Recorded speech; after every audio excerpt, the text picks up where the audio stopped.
notre audition, mes chers collègues, qui est aujourd'hui donc consacrée aux syndicats agricoles. Alors dans le contexte actuel, l'actualité, nous n'avons pas tout le monde. Nous avons le plaisir donc d'accueillir Monsieur Johan Barbe, membre du bureau de la FNSEA, Monsieur Jordi Bouanchot, c'est ça, voilà, Bouanchot, membre du conseil d'administration des jeunes agriculteurs. Et puis devrait nous rejoindre vers 11h, Monsieur Valraet, qui est secrétaire général de la coordination rurale. Voilà, la Confédération paysanne s'étant excusée ce matin. Donc cette table ronde s'inscrit dans la continuité des précédentes, consacrées donc aux principales filières de production agricole.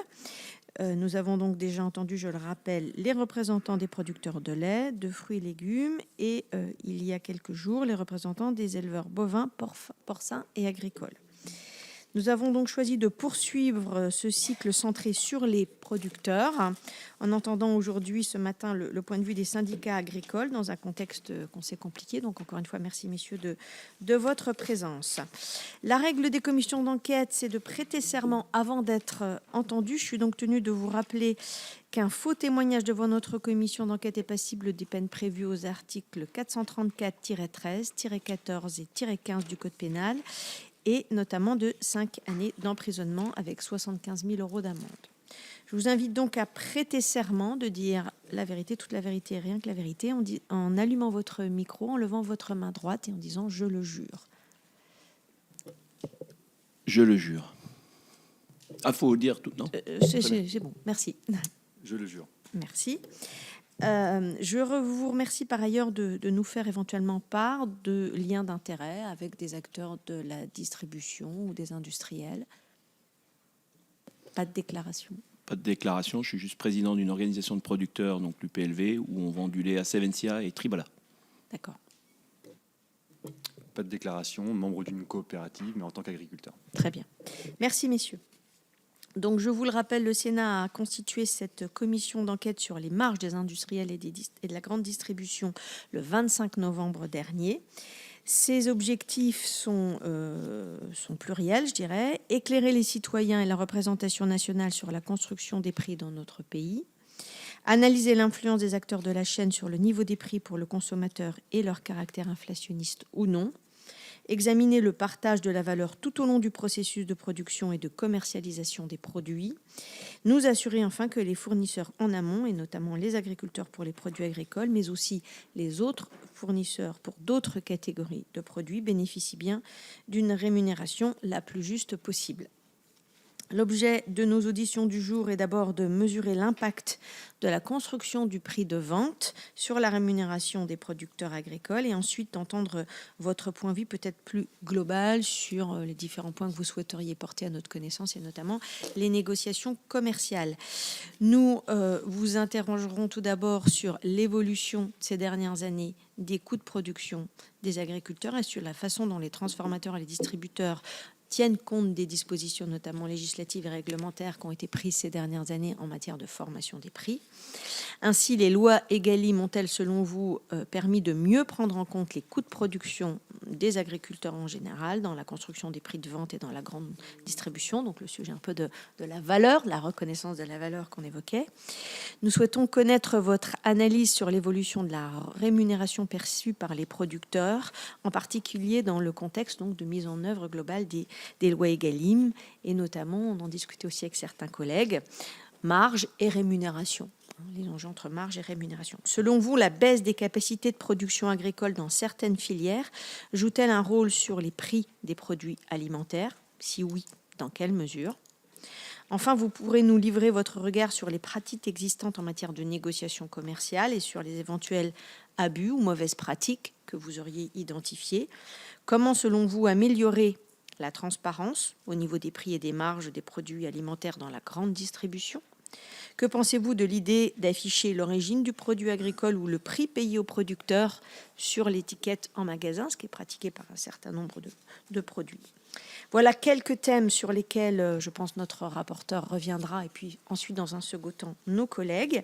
Donc si vous le voulez bien, je vais vous laisser la parole, peut-être chacun 10 minutes, et puis ensuite nous passerons donc à ce temps de questions-réponses. C'est vous qui commencez, Monsieur Barre? Je peux commencer. Donc, je vais tout d'abord me présenter. Donc, Johan Barre, moi, je suis producteur de lait sur le département des Vosges, comme je l'ai dit, et je suis aussi donc président de la FNPL, donc la Fédération nationale des producteurs de lait, que vous avez déjà auditionné, mon collègue Stéphane Jouandel, et membre du bureau de la FNSEA. Juste dans les propos introductifs, déjà vous remercier pour cette audition. Je pense que c'est important que les producteurs puissent s'exprimer à un moment où le contexte agricole est quand même très compliqué pour plein de choses, plein de raisons. Mais la première des raisons, c'est quand même un manque de revenus dans la ferme France, dans sa globalité. Et je pense qu'on a un intérêt collectif à aider le monde agricole à s'en sortir pour assurer notamment la souveraineté alimentaire de la France. Et j'ai envie de dire plus loin, imaginer une souveraineté alimentaire européenne. Donc on s'inscrit toujours à la FNSEA dans une volonté de produire nationalement, mais aussi d'être en capacité de continuer à exporter. Donc on ne peut pas se permettre de dire que uniquement le marché intérieur est une solution. On a besoin de l'ensemble des marchés. Rappelez que ce contexte de baisse de revenus ou de manque de revenus, et s'ajoute forcément une augmentation des charges sur les dernières années qui est de l'ordre de 30%, et qui, contrairement à ce que tout le monde pense, elles ne baissent pas si vite qu'elles n'ont augmenté. Et donc les primes ne peuvent pas toujours tout compenser. Et c'est vraiment ce ciseau qui est en train de se refermer sur l'agriculture française, et qu'il faut absolument redonner un bol d'air du côté des charges ou du revenu, mais l'un ne va pas sans l'autre. Donc j'ai envie de dire, c'est les deux sujets qu'on doit travailler. Rappelez que le contexte sanitaire n'a rien aidé au niveau de l'agriculture, au niveau de l'élevage en général, pas que l'élevage bovin, on pense souvent à la DNC, mais on peut parler de la FCO, de la grippe aviaire, de la peste porcine aussi qui est aux portes de la France. Donc on a besoin aussi d'une vraie conscience globale du risque sanitaire et de s'en préoccuper pour j'ai envie de dire, le prévenir et surtout l'éviter. Rappelez que la balance commerciale de la France s'effondre. Ce n'est pas juste une baisse, on est en train de l'effondrer. Malgré une augmentation de la valeur de nos denrées alimentaires, la balance continue à baisser. Donc ça veut dire que les volumes ont encore baissé plus vite que finalement, facialement, le chiffre en milliards de la balance commerciale. Il y a une vraie inquiétude. Beaucoup de filières aujourd'hui ne vont plus être en capacité de fournir le marché national et encore moins d'être en capacité à exporter. Donc ça, c'est vraiment un point, je pense, central quand on parle de vouloir encadrer les marges des uns et des autres. C'est qu'il faut qu'on comprenne qu'il faut continuer à assurer cette souveraineté bien au-delà de la France et de nos frontières. Donc tout ça dans un contexte économique français très compliqué. Rappelez aussi que le marché peut aussi aider à avoir des prix rémunérateurs. Si je parle du domaine de la viande bovine a mis en place les lois Egalim et on est avancé. Mais la réalité, c'est que c'est le marché qui a sorti les éleveurs un peu de la tête de l'eau là, ces dernières années. Il faut absolument qu'on arrive à cranter ce sujet-là au niveau français, franco-français. Ça veut dire qu'on ne peut pas se permettre de faire toujours un constat que parce qu'il manque de viande, tout d'un coup, les prix s'envolent. Si je parle des œufs, c'est exactement pareil. Il y a eu des décisions politiques qui ont été prises, une production qui s'est un peu effondrée, mais surtout une consommation qui est toujours plus grande. Et tout d'un coup, tout s'effondre et le prix s'envole. Donc à nous, responsables agricoles, et à vous, responsables politiques, de prendre les bonnes décisions pour qu'on évite cet emballement d'un côté ou de l'autre, parce qu'on sait très bien, et si je parle de la filière laitière, on sait très bien que quand les marchés s'envolent, il y a un jour, ils se retournent. Et la ferme France n'est pas du tout adaptée à un retournement des marchés et à une baisse des revenus. J'ai souvent l'habitude de dire qu'en France, il est plus facile de continuer à augmenter son niveau de vie qu'à faire marche arrière. Ça veut dire que le système fiscal et social n'est pas fait pour baisser le revenu. Mais quand on le dit, c'est bien, mais quand on agit dessus, c'est mieux. Et honnêtement, on n'a aujourd'hui pas assez de garanties fiscales ou d'aide sur le sujet pour accompagner ces marchés qui sont hyper volatiles. Donc on reste à la FNSEA très proactif sur le sujet parce qu'on sait que c'est une part de la réponse par le sujet fiscal et social. Rappelez aussi qu'il y a certains points dans la loi Egalim qui nous sont chers et qui ont permis de cranter vers le haut, malgré certaines associations qui ont été le discréditées, je pense au SRP. Ce fameux seuil de revente à perte de plus 10%, on pourrait tous penser que finalement ça ne profite pas au monde agricole, et effectivement ce n'est pas directement pour le monde agricole. Mais ça permet de garantir un minimum de rémunération aux acteurs qui travaillent nos produits. Donc derrière, ça garantit les choses. Et le supprimer dans un moment où la guerre des prix est toujours aussi forte, est pour nous un vrai risque de revenir à l'ancien temps, ça veut dire négocier et donner ce qui reste au monde agricole. Donc avant de travailler sur SRP, il faut s'assurer que les lois elles fonctionnent. Aujourd'hui, pour nous, Egalim est une loi qui peut fonctionner, c'est une loi qui doit fonctionner, mais pour ça, il faut l'appliquer, la contrôler, et derrière, peut-être la faire vivre dans d'autres filières. Et si je peux me permettre aussi sur la loi Egalim, il y a un point central, c'était l'encadrement des promotions. Je pense qu'elle a permis d'apporter une certaine visibilité pour les acteurs, mais surtout éviter les abus. À chaque fois qu'il y a des promotions, c'est plutôt le monde agricole qui les paye, plutôt que finalement les industriels transformateurs ou la grande distribution, même si dans la propagande de la publicité, ils ont tendance à dire que c'est eux directement qui financent. Je le rappelle ici, à chaque fois, il n'y a rien de gratuit. Donc soit c'est le paysan qui le paye, soit c'est le consommateur, mais entre deux, j'ai l'impression que les choses vont presque mieux. Rappelez aussi que dans les lois Egalim, ce qu'on a besoin, c'est des indicateurs. Des indicateurs qui permettent d'aiguiller le marché, mais aussi en même temps d'être pris en compte par tout le monde. Et on parle souvent de coûts de production, de prix d'équilibre. À la FNSEA, on s'interdit, au moment où on se parle, de parler de prix minimum. Ce n'est pas qu'on ne veut pas un prix minimum garanti, parce que c'est vrai que ça serait tellement simple, mais on risque de drainer tout le monde vers le bas. Et quand on sort des états généraux de l'alimentation, où il y a une montée en gamme, finalement, si on lissait par un prix minimum, tous les efforts qui seraient faits par l'agriculture française, notamment en bien-être animal ou sur l'environnement, pourraient être réduits à néant au travers du prix. Donc le prix minimum est vraiment une alerte pour nous, et on préfère parler de tunnel de prix, où effectivement, là, on pourrait imaginer travailler ensemble dans les filières pour trouver une bonne rémunération en fonction du niveau d'engagement, notamment environnemental et autres, de la part du monde agricole. Donc ça, c'est des thèmes qui, pour nous, restent centraux dans cette loi Egalim. Et après, quand on parle de préserver la MPA, la matière première agricole, rappelez quand même à tout le monde que cette matière première agricole, finalement, c'est le revenu du monde agricole. Et si la MPA est peut-être pas attaquée directement dans les box, j'ai l'impression aujourd'hui qu'on est en train de détourner ça pour attaquer ce qu'on appelle la MPI, matière première industrielle. Alors, on pourrait se poser la question, nous, agriculteurs, ce n'est pas notre sujet. Il faut quand même savoir qu'une bonne partie de nos produits sont transformés par des coopératives qui appartiennent à des agriculteurs. Donc la MPI est aussi un sujet agricole, un sujet des agriculteurs. Mais cette MPI, on ne peut pas la mettre sur la place publique, et j'entends supprimer des options dans la loi Egalim, ça peut être une solution, mais mettre tout sur la place publique de la MPI des uns et des autres, ça pourrait aussi casser la dynamique, et surtout casser la dynamique de certaines entreprises qui investissent durablement. Donc ça, c'est des points quand même que je voulais porter ce matin. Rappelez aussi que sur cette loi Egalim, on a un sujet qui est devant nous, on l'a porté, et le président Macron l'a aussi porté, c'est d'imaginer quand même une loi Egalim qui va vers l'Union européenne. On a trop de centrales européennes qui aujourd'hui essayent de contourner ces lois Egalim. Alors on nous explique par A plus B que non, la matière première n'est pas agressée quand on est sur une plateforme européenne. Moi j'aimerais en être sûr, et pour ça il faut des contrôles. Et aujourd'hui, la France n'est pas dotée d'assez de contrôles, n'a pas rendu public assez de contrôles. Et derrière ce contrôle, il faut aussi qu'on comprenne que la plupart des industriels ont aussi découpé finalement leur mix produit. Ça veut dire qu'ils estiment que le mix produit qui est valorisé sur le territoire national doit effectivement contribuer et faire partie prenante d'Egalim, donc avec une rémunération des producteurs. Par contre, tout ce qui part à l'export doit être le marché, rien que le marché. Quand vous faites le choix sur une exploitation de la segmentation positive, quand vous êtes engagé dans une démarche environnementale, vous n'engagez pas une partie de votre production, mais toute la production. Donc ça, il faut aussi qu'on arrive dans l'évolution d'Egalim à le prendre en compte, et nous ne pouvons plus tolérer d'être la variable d'ajustement sur les marchés.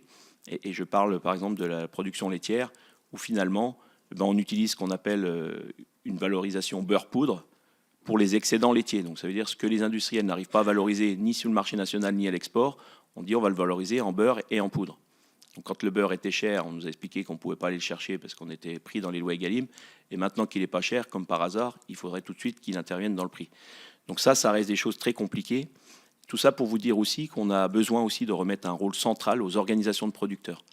Ces organisations de producteurs, qu'elles soient du côté de l'élevage, du côté du végétal, doivent être mieux encadrées et surtout mieux accompagnées pour aller négocier le prix rémunérateur, le prix juste pour les agriculteurs. Et au moment où on se parle, finalement, nos organisations de producteurs sont plutôt laissées pour compte. Elles ont quand même énormément de mal à trouver l'accompagnement nécessaire. Et souvent, si je parle pour le lait, mais on l'a imaginé dans la viande, on devrait avoir des négociateurs nationaux pour nous aider, nous, filière, quelle que soit la filière, pour nous aider, nous. Notre métier, c'est de produire, c'est pas de négocier directement notre prix. Et je pense que dans les coopératives, c'est pareil. On a fait confiance en s'associant dans une coopérative, forcément au conseil d'administration, mais aussi aux équipes dirigeantes pour aller négocier pour le compte des agriculteurs. Donc dans les organisations de producteurs, il faut qu'on y arrive aussi à les remettre sur le devant de la scène sur le sujet. Rappelez aussi quand même que la DGCCRF a un rôle central dans le contrôle, mais aussi dans l'accompagnement et peut-être dans le renforcement de l'OFPM, cet observatoire de la formation des prix et des marges, est pour nous un vrai outil et qui aujourd'hui n'est pas du tout utilisé. Et surtout, il n'est pas rendu obligatoire à chacun d'y répondre. Je peux parler de la filière laitière qui a refusé à ce stade, le maillon de la transformation a refusé à ce stade de répondre à l'OFPM. Je trouve ça juste inadmissible parce que je pense qu'ils n'ont pas forcément des choses à cacher, mais rien que de ne pas répondre, on pense tout de suite qu'ils ont des choses à cacher. Donc il faut absolument qu'on revoie ça. Et après, dans les lois Egalim, on parle souvent de la grande distribution, c'est 40% des volumes.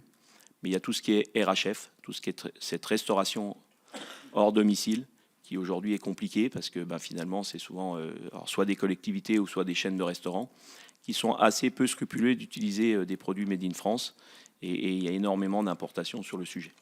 Donc, si on veut un Egalim qui fonctionne, au-delà de l'état d'esprit d'Egalim, comme l'avait imaginé Emmanuel Macron, je pense qu'il faut aussi aller plus loin par des actes des uns et des autres, notamment des acteurs politiques dans les territoires, quand c'est les collectivités territoriales qui négocient. Elles savent les obligations qu'elles ont de produits locaux, de produits régionaux, de produits bio. Mais j'ai envie de dire, normalement, elles n'auraient pas besoin de connaître. Elles devraient être à 100% approvisionnement origine France.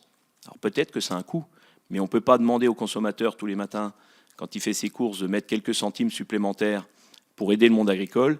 Et quand vous êtes dans votre collectivité, toujours essayer d'avoir le repas le moins cher possible.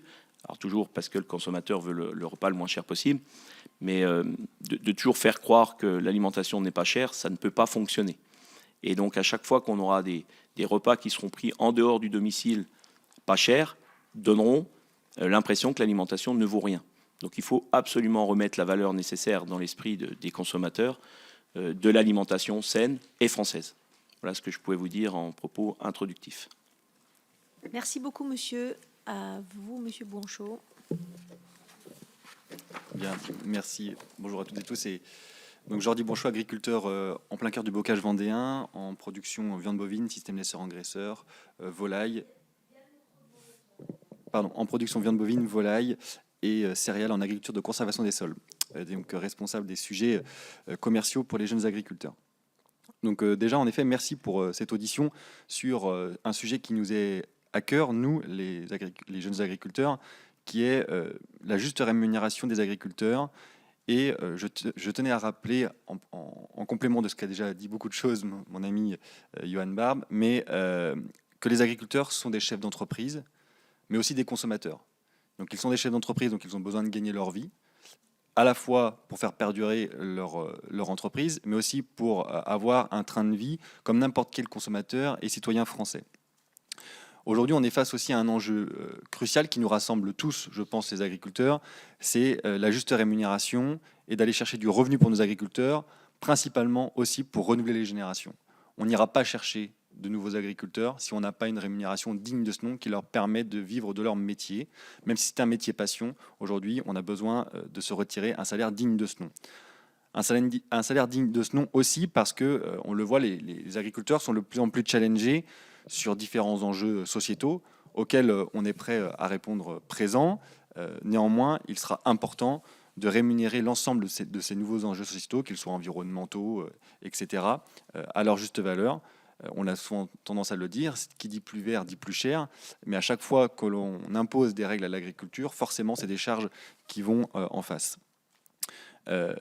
Je pense qu'on est aussi rendu à la fin de l'ancien monde, c'est-à-dire le monde du jeu du chat et à la souris, lorsque les distributeurs disent que c'est de la faute des industriels et les industriels disent que c'est de la faute des distributeurs, que la valeur est mangée par l'un ou par l'autre et qu'il n'y a plus d'argent pour les agriculteurs. Nous, ce que l'on a toujours défendu et ce pourquoi aussi on a défendu corps et âme la loi Egalim, c'est la construction du prix en marche avant. C'est pour nous indiscutable, c'est une ligne rouge que l'on ne peut plus franchir, de se dire qu'aujourd'hui on part du prix consommateur, que tout le monde se sert et qu'on donne les miettes à l'agriculteur. Ça, c'est plus possible.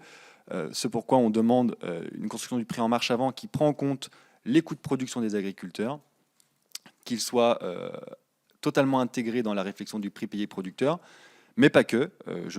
Nous n'avons pas honte de le dire chez Jeunes Agriculteurs, qu'on doit aussi aller chercher plus, parce qu'un entrepreneur, si il veut continuer d'entreprendre, justement, d'innover, de renouveler son outil de production, d'attirer la jeunesse agricole, il faut pouvoir aller chercher même plus que le fameux SMIC qui est souvent mis en évidence.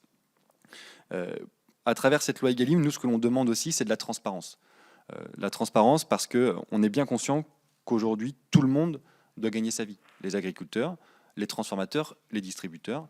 C'est important parce que lorsqu'on maintient des outils de transformation et de distribution sur un territoire, ça permet aussi de maîtriser le coût aux consommateurs. Et je pense qu'on a aussi un devoir, et le premier rôle d'un agriculteur, c'est de produire des denrées alimentaires pour ses citoyens. Donc forcément, on est attaché à pouvoir maîtriser la chaîne de la valeur pour rester compétitif aussi pour nos citoyens français, mais pas que, aussi pour produire des denrées alimentaires à travers le monde. On connaît les enjeux de souveraineté alimentaire. Rappelez aussi que pour nous, il est important de ne pas mettre les agriculteurs en concurrence les uns les autres. C'est pourquoi on défend, nous aussi, la contractualisation. Cette contractualisation, elle est importante pour nous. Elle permet de se donner une vraie vision sur du long terme, incorporant les coûts de production, comme je l'ai dit. Et puis, ça permettra aussi à la nouvelle génération de pouvoir aborder sereinement l'enjeu de la transmission, d'aller rembourser son capital, rembourser ses prêts bancaires, et justement pour aller chercher des investisseurs pour financer cet enjeu de renouvellement de génération. Nous, on est convaincus que la contractualisation à minima pour sécuriser nos outils de production est une bonne chose. Je terminerai également en disant que tous ces enjeux d'avenir, ils sont urgents. La loi Egalim, elle est dans les tuyaux depuis maintenant quasiment 3 ans.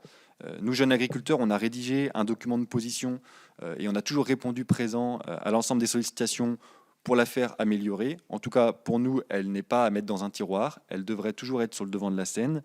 C'est du bon sens. C'est du bon sens. Nous, ce que l'on demande, c'est peut-être un peu plus de contrôle. Parce que même si on a souvent des belles paroles aujourd'hui, il est important d'aller contrôler les autres maillons de la filière pour voir s'ils appliquent pleinement cette loi et d'appliquer aussi, pourquoi pas, des sanctions. Aujourd'hui, la loi ne prévoit pas de sanctions. Et donc, ce que l'on demande, c'est des sanctions pour ceux qui ne joueraient pas le jeu. Parce qu'on est face à un enjeu, comme l'a dit M. Barbe, à la fois de souveraineté alimentaire, mais de renouvellement des générations en agriculture et de dynamique de territoire. Ça a été dit à la fois pour la vie des agriculteurs, mais aussi des industries agroalimentaires ou des distributeurs qui font vivre aussi grand nombre de nos concitoyens par l'emploi. Très bien, merci beaucoup messieurs. Donc on va laisser la parole à Madame la rapporteure pour un premier lot de questions. Oui, bonjour. Alors peut-être tout d'abord, je vous remercie d'être venus l'un et l'autre. Je sais que ça a été un peu compliqué. Le contexte agricole très tendu dans lequel nous sommes ne permet pas effectivement à toutes les organisations d'être présentes. Je crois que la coordination rurale va arriver, mais je tiens à dire que la Confédération paysanne n'est pas présente aujourd'hui, car 52 agriculteurs qui ont manifesté hier se retrouvent en garde à vue, sont encore en garde à vue ce matin et ne peuvent donc pas être présents aujourd'hui. Moi, je vous avoue que je suis très étonnée. Je n'avais jamais vécu et vu que l'on mettait une cinquantaine d'agriculteurs en garde à vue suite à une manifestation. Mais bon, a priori, la clémence en direction des agriculteurs n'est plus ce qu'elle était, ou alors elle serait en fonction des organisations. Mais passons, ça ne nous permet pas d'avoir la Confédération paysanne ici. C'est dommage parce que nous voulions vraiment avoir les quatre syndicats présents. Alors, je voudrais revenir maintenant sur vos interventions, à l'un et à l'autre, parce que vous évoquez effectivement beaucoup de choses. J'aimerais qu'on revienne peut-être plus particulièrement sur la question des négociations. Alors, que ce soit les négociations avec les industriels ou avec la grande distribution, pour savoir quelles sont les pratiques réellement et concrètes qui vous choquent dans ces négociations. J'entends, vous avez exposé par exemple, et vous l'avez fait Monsieur Barbe, je vous remercie de cette précision, vous avez exposé la question des promotions. Effectivement, ce que peut-être tout le monde ne sait pas, mais la plupart des promotions, vous l'avez dit, reviennent aux agriculteurs, et ça c'est vrai que c'est assez choquant quand on voit, que ce soit pour les fruits et légumes ou que ce soit pour ce qui vous concerne, une promotion 3 pour le prix de 2, eh bien le troisième article en question est payé souvent par les agriculteurs. Alors hormis cet exemple-là, est-ce que vous avez d'autres exemples de dysfonctionnements qui viennent en fait rogner votre, j'allais dire votre propre marge, ou en tout cas quelquefois c'est pas votre marge, mais c'est directement sur vos coûts de production. Et donc j'aimerais savoir quelles sont les pratiques concrètes qui vous portent préjudice. Alors, qui veut commencer? Monsieur Barbe? On garde le... Je veux bien démarrer sur l'histoire des marges ou surtout des marges arrière qui existent finalement encore. On parle de 5 fois net, de 6 fois net. Enfin, c'est toutes des choses, des pratiques qui sont encore connues, qui sont dénoncées par les uns et les autres et qui finalement sont toujours monnaie courante. Ce qui est compliqué à comprendre, c'est qu'aujourd'hui, si vous prenez un exemple où on dit on a sanctuarisé la matière première agricole.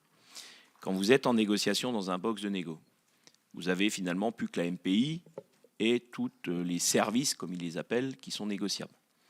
Si vous négociez trop fort sur les services et sur la MPI, si vous êtes en système coopératif, vous pouvez me dire ce que vous voulez, même si on n'attaque pas le niveau de la MPA tout de suite, vous attaquez finalement la rémunération indirecte des producteurs par les compléments de prix.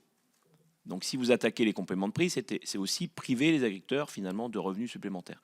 Et les coopératives sont souvent avant-gardistes, et notamment dans le lait, ça veut dire qu'elles font un acompte de prix, et à la fin de l'année, elles font les comptes et elles donnent ce qui reste en complément de prix. Si vous leur en enlevez trop dans les négos, finalement, elles ne peuvent plus en donner. Donc là, il y a un vrai sujet qui est quand même sur la table, que quand on tape trop sur la MPI, quand on tape trop sur tout, de toute façon, c'est quand même le paysan qui paye. Et là, c'est l'exemple des coopératives. Si vous prenez l'exemple d'un industriel, il y a un moment, il va faire pareil, parce qu'il ne va pas pouvoir tenir. Enfin, l'industriel, s'il tient la MPA et que derrière, il ne gagne pas sa vie, ça ne fonctionne pas non plus. Donc soit il met la clé sur la porte, et si je parle des abattoirs, par exemple, qu'on ferme régulièrement, alors certains disent c'est parce qu'il manque des animaux, mais c'est surtout parce qu'il manque de rentabilité dans les outils d'abattage et de transformation de la viande. Et une fois qu'on n'aura plus ces outils, malheureusement, on fera comme dans la filière du blé, où on n'a plus de meuniers en France, et donc on exporte du blé de France vers l'Allemagne, qui le transforme en farine, et la farine revient. Vous regardez sur le packaging, aujourd'hui c'est marqué blé français. C'est pas marqué farine de France. C'est le blé est français. Mais il n'y a plus de meunier. Donc, de toujours attaquer dans les box de négo les producteurs, certes, mais aussi le maillon de la transformation, à la fin, on tue un système économique. Donc ça, c'est un point central. Je voudrais aussi rappeler que les lois Egalim, elles ont permis d'avancer, et l'année 2026 sera le juge de paix. On a vécu une hyperinflation, Egalim n'était pas la réponse, c'est le marché qui a gagné. On a une déflation sur certains marchés.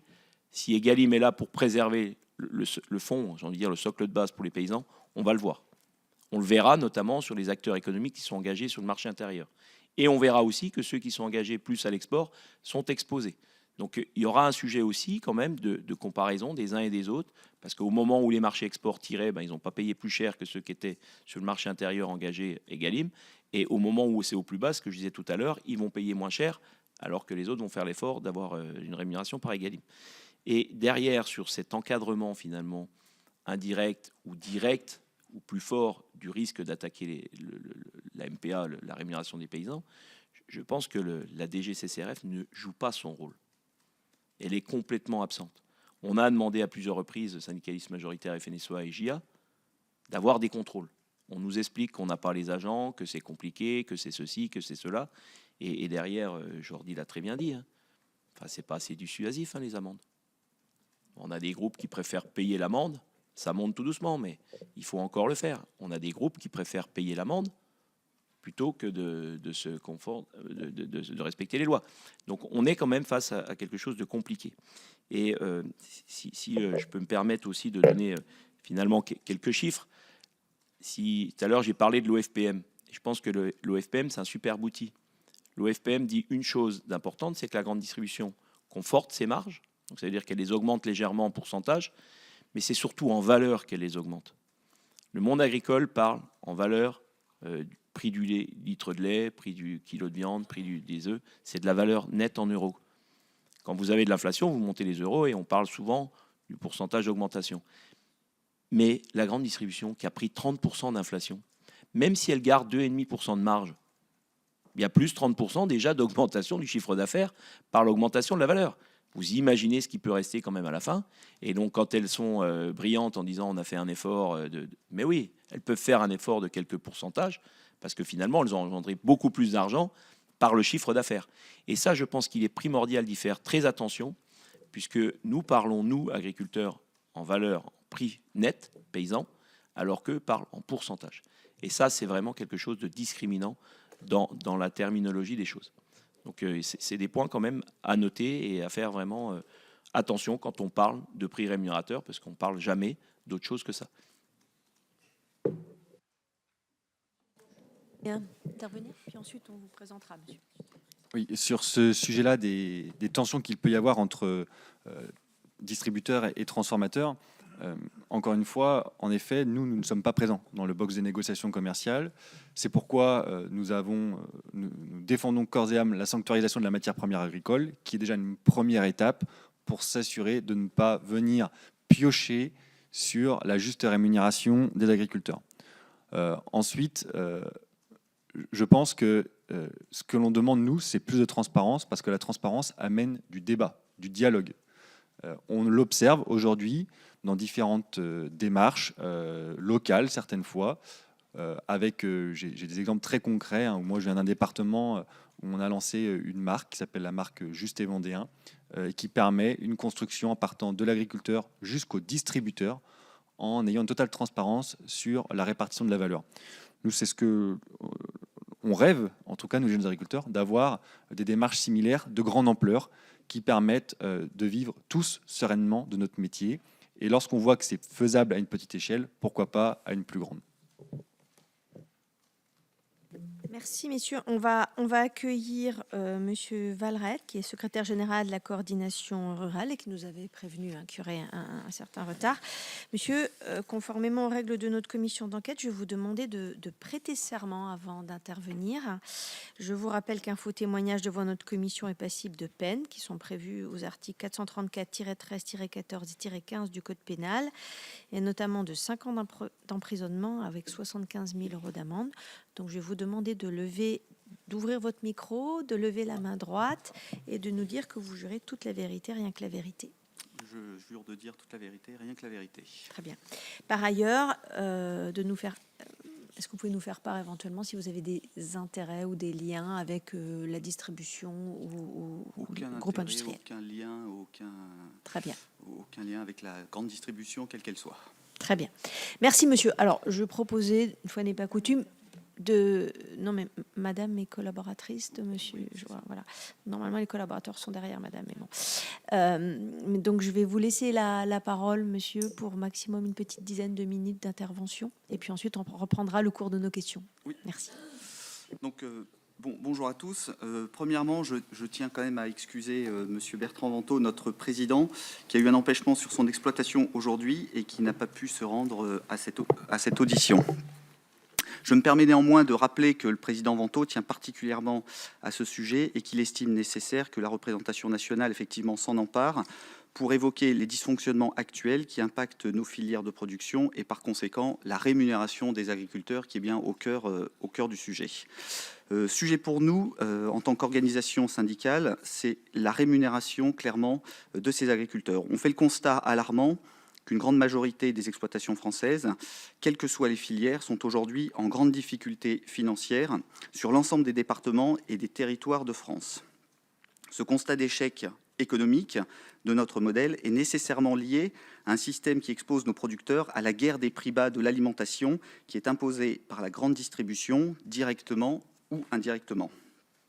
La coordination rurale, dans le cadre des derniers rendez-vous avec le Premier ministre, ainsi qu'avec les présidents de chambre de l'Assemblée nationale et du Sénat la semaine dernière, a demandé que nous puissions établir un état des lieux complet de ceux qui ne fonctionnent pas. Il s'agit d'examiner les outils législatifs, réglementaires existants qui ne permettent pas aujourd'hui de protéger efficacement les agriculteurs, ni de garantir un revenu réel et juste qui serait adapté à leur coût de production. La loi Egalim en fait partie.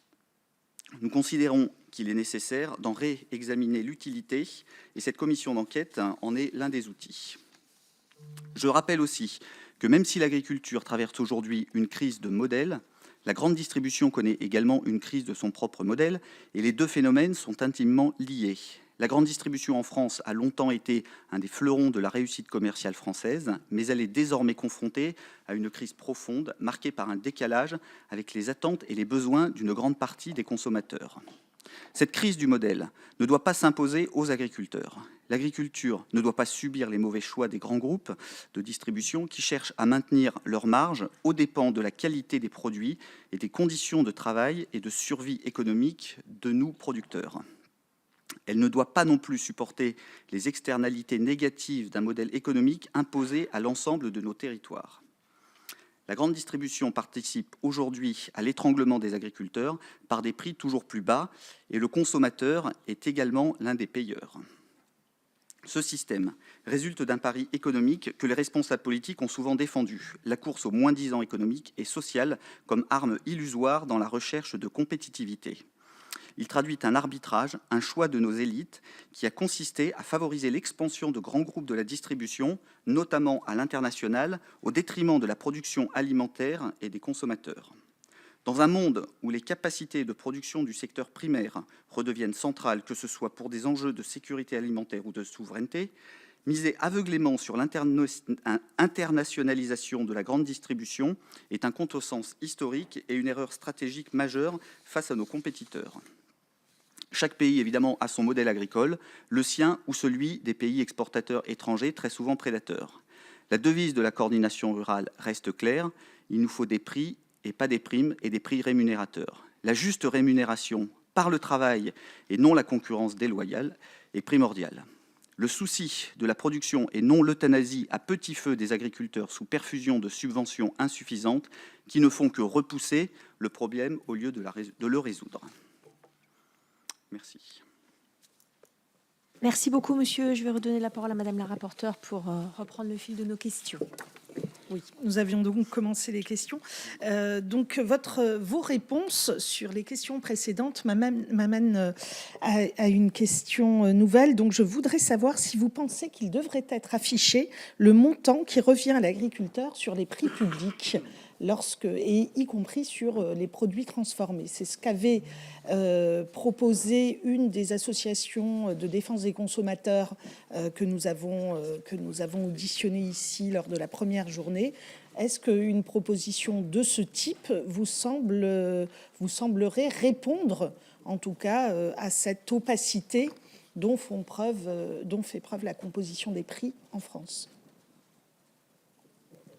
Je ne sais pas si je réponds en premier, mais je pense que effectivement, sur la partie d'afficher le prix réel de ce qui revient aux producteurs est une partie de la solution, mais ça va représenter que peu de produits, finalement, les produits les moins transformés.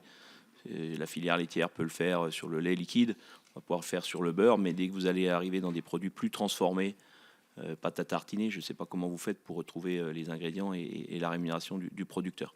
Ça, c'est un premier point. Par contre, derrière, je pense que ce qui est important, au-delà de la rémunération de l'agriculteur, il faut peut-être aussi que chacun respecte les choses et s'engage à respecter. C'est peut-être un autre volet en disant ce produit respecte 100% des lois Egalim sur 100% de ses ingrédients. Ça pourrait être aussi une solution. Ce produit est 100% origine France, parce qu'on n'en parle pas assez souvent de l'origine France, mais je veux dire, à l'heure de signature de traités de libre-échange complètement déloyaux, j'ai envie de dire, il va falloir quand même remettre un peu d'origine France dans notre sujet. Et la vraie problématique de l'importation, c'est souvent dans les produits ultra transformés ou très transformés, je ne sais pas si le ultra est le bon terme, mais ou dans l'industrie de l'agroalimentaire de la deuxième transformation. Bien souvent, on fait des appels d'offres de prix et les produits arrivent, alors je ne dis pas de nulle part, hein, ils peuvent venir de France, d'ailleurs. Et après, on a aussi peut-être des filières pas assez organisées pour répondre à des demandes très importantes. Ça aussi, c'est des sujets où il faudra le travailler pour s'assurer qu'un maximum de produits français soient transformés en France et valorisés en France. Ça je pense que c'est des points vraiment d'ancrage. Mais après, je pense que vous avez fait référence notamment aux marques C'est qui le patron, qui ont effectivement essayé. Ça reste compliqué d'imaginer de mettre le prix payé aux producteurs dans les produits transformés.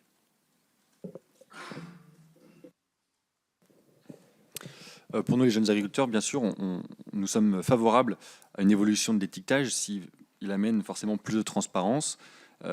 Si, bien sûr, les données sont fiables et fondées avec des données objectives, ça a été rappelé aussi par Yohann Barbe, mais surtout, nous, ce que l'on aimerait, c'est que vraiment la distribution prenne à cœur son rôle pédagogique qu'elle a à jouer vis-à-vis du consommateur et les transformateurs aussi, parce que aujourd'hui, on doit orienter le consommateur vers des produits vertueux pour leur agriculture. Et ça, c'est bien à eux, à travers justement cet étiquetage, ce packaging, d'arriver à mettre en évidence, comme ça a été redit, les produits français et pourquoi pas forcément lorsqu'ils sont bons et rémunérateurs pour les agriculteurs. Oui, l'affichage du prix de vente payé à l'agriculteur n'est pas forcément une mauvaise chose pour informer le consommateur, mais on peut même l'élargir aussi pour afficher la marge qu'a fait le premier transformateur, le deuxième, le troisième, pour qu'il soit réellement, qu'il soit réellement conscient de où se situent les marges. On avait fait une opération il y a quelques années sur la baguette de pain, où, vous savez, quand vous achetez votre baguette de pain, vous avez un petit sachet en papier, et on avait marqué que sur une baguette tradition à 1,20 €, finalement, le prix du blé, c'était 3 centimes ou 4 centimes.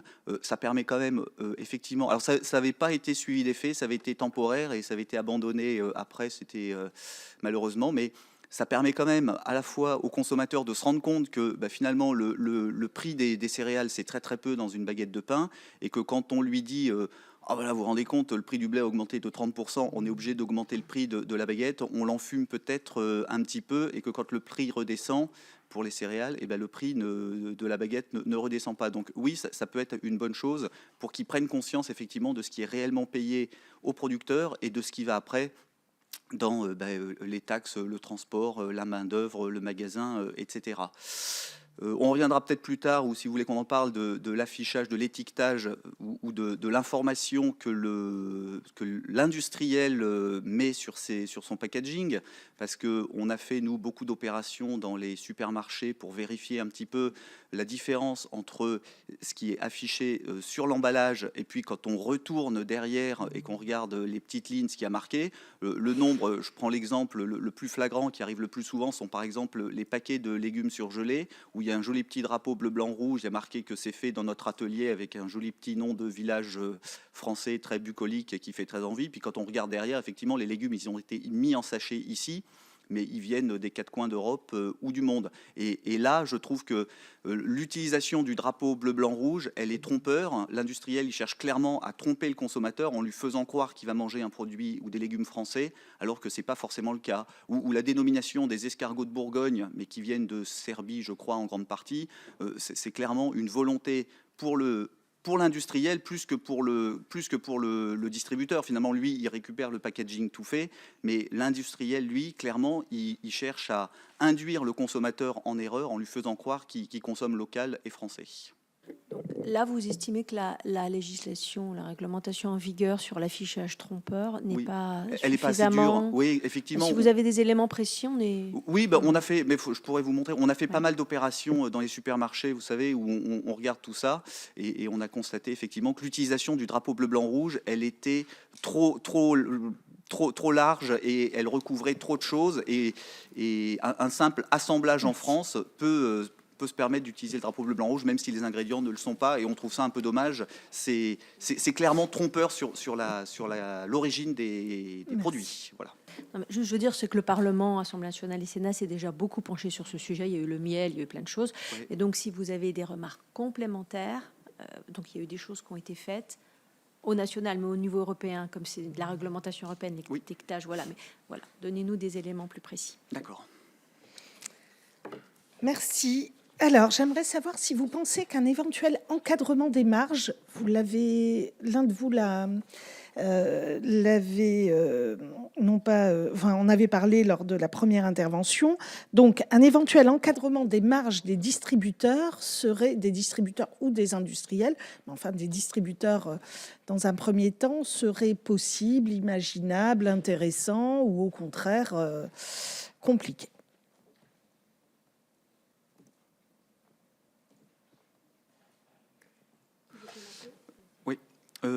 Si vous voulez, à la base, on n'est pas forcément favorable à un encadrement des marges à ce point-là. On n'est pas non plus dans une économie soviétique.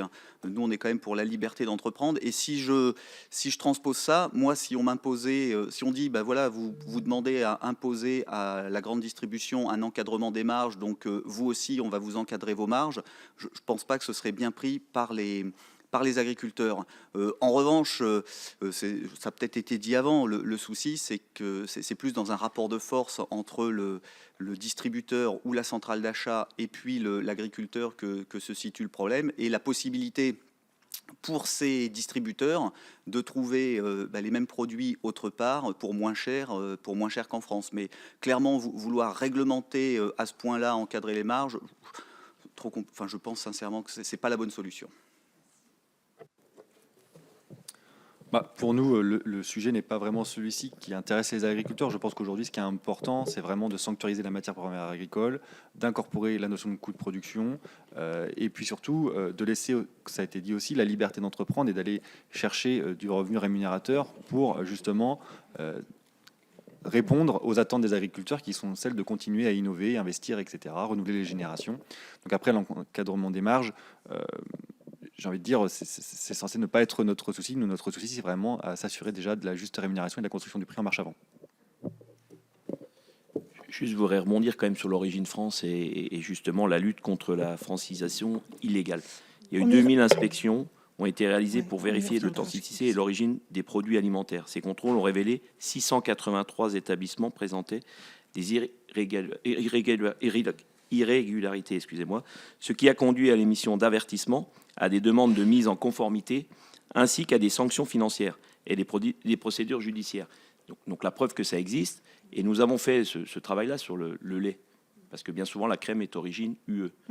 On a questionné la DGCCRF, et la réponse est de dire ils respectent la loi, parce qu'ils le disent derrière. Donc ce qu'on vous demande aussi, c'est de le prendre en compte, et peut-être de renforcer justement l'origine. Et je l'ai dit, sur l'origine, je pense qu'il y a un vrai sujet. L'origine France fait vendre, l'origine France rassure le consommateur parce que c'est des producteurs français qui ont produit. Donc derrière, on ne peut pas l'utiliser à tout va. Et ça, je pense que c'est important de le rappeler. Après, sur l'encadrement des marges, moi, je pense que ce n'est pas le sujet des producteurs. Ce qui est important, c'est comment on rémunère les producteurs correctement. Il y a des box de négo aujourd'hui qui sont de plus en plus dures avec la grande distribution, où tous les ans, on nous ressort que c'est les producteurs qui sont attaqués, et c'est une réalité. Par contre, derrière, il faut peut-être mettre un peu d'ordre dans ces box, et je pense que la loi peut aider, et surtout regarder ce qui se fait ailleurs. Vous avez des autres pays européens qui ont des box de négo, qui ont des grandes surfaces, et ça fonctionne. Et après, je rappellerai quand même qu'il y a tout ce qui est RHF, la restauration hors domicile, c'est énormément de produits. C'est aussi là qu'il faut aller chercher la valeur pour nos paysans de demain. Oui. C'est vrai que ça fait plusieurs fois que c'est mentionné, y compris sur d'autres auditions. J'aimerais savoir si vous avez des contraintes imposées par les distributeurs dans vos cahiers des charges, s'agissant du transport de produits, s'agissant de l'emballage des produits, et si ces contraintes vous posent problème, en tout cas posent problème en raison du prix qu'elles représentent, et le regard que vous portez sur les pénalités logistiques, un sujet que la présidente aime bien. Alors je pose la question juste avant elle.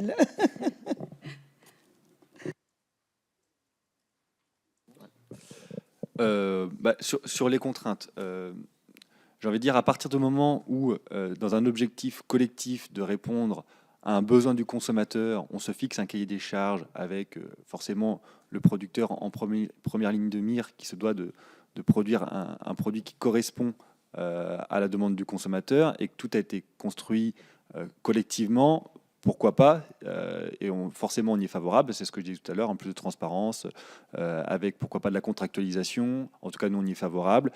Et les cahiers des charges, à partir du moment où l'ensemble des charges qui sont nécessaires à atteindre ce niveau de qualité sont respectées, pas de sujet.